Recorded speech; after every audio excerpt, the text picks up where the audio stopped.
suiveurs, viewers du blog d'Alice. Comme je vous le disais, on se retrouve avec cette fois une nouvelle invitée. Bon, de toute façon, vous savez que à chaque numéro, un invité ou une invitée, eh ben, nous sommes désormais dans le registre d'une invitée et nous ne recevons personne d'autre que Madame Eugénie Tsevo qui nous vient donc de la délégation de Logoué Lolo.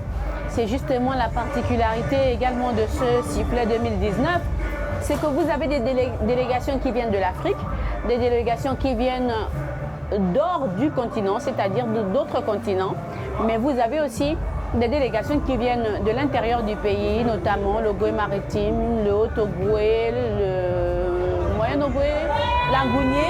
Je sais qu'il y a eu l'Angounié, Moyen-Ogooué, je ne suis pas très sûre, mais je sais qu'il y a eu au moins l'Angounié.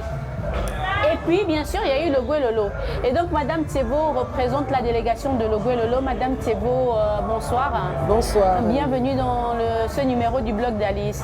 Merci, merci. Donc, vous représentez la délégation de Logoué Lolo. Oui, nous représentons la délégation de Logoué Lolo. Oui.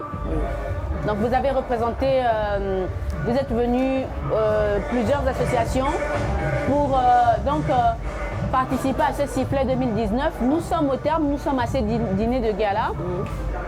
Au terme donc de cet événement, quel est votre sentiment après avoir participé aux rencontres, aux échanges? Quel est votre sentiment? Oui, merci encore. C'est un sentiment de satisfaction parce que vous savez que c'est pour la première fois que, pas que l'on pense à l'intérieur, disons à notre province, mais depuis le lundi 8 jusqu'alors, nous voyons qu'il y a des choses qui évoluent, des bonnes choses, et ça nous a marqué. Et c'était un forum, une conférence où nous n'avons, c'est la première fois vraiment que nous assistons à cela, et ça nous a beaucoup édifié. D'accord.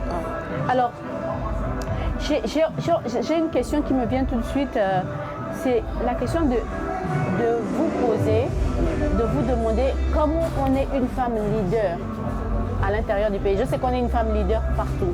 On est même une femme leader au village parce qu'on est d'abord une femme leader dans sa maison, dans son foyer. Si vous deviez dire quelque chose à une femme qui vous regarde, qui peut-être vit dans un endroit ou en fait dans un espace urbain, que pourriez-vous leur dire? Comment est le quotidien d'une femme leader à l'intérieur, en milieu rural? Oui.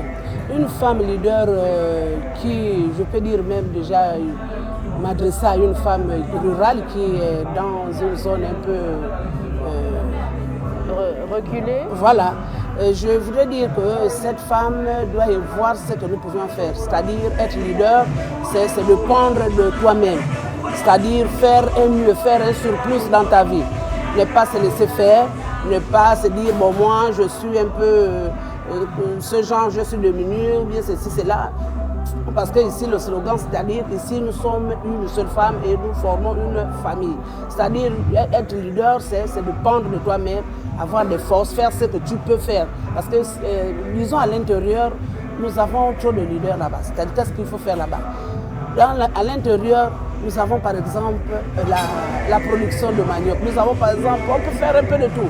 Vous avez vu vous-même au stand là-bas, vous avez vu, nous avons amené les nattes, nous avons amené les paniers, du raffia surtout, du raffia dans le Logoué Lolo. Vous avez exposé des produits. Voilà. Donc nous faisons un peu de tout là-bas. Et ce que je dirais à une femme qui est un peu... qu'elle ne se laisse pas... En fait, au Gabon, on trouve de véritables femmes leaders à l'intérieur du pays. Tout simplement parce qu'elles sont capables d'aller au champ, elles sont capables de transformer des produits et même de nourrir finalement les espaces. Voilà, surtout à l'intérieur, au niveau de... À l'intérieur, je peux vous dire, de la province, dans la province de Logoué Lolo. Là-bas, vous savez que nous n'avons pas assez de société, mais les femmes se dépendent d'elles-mêmes et elles nourrissent leurs enfants. Et c'est ce qu'elles font là-bas.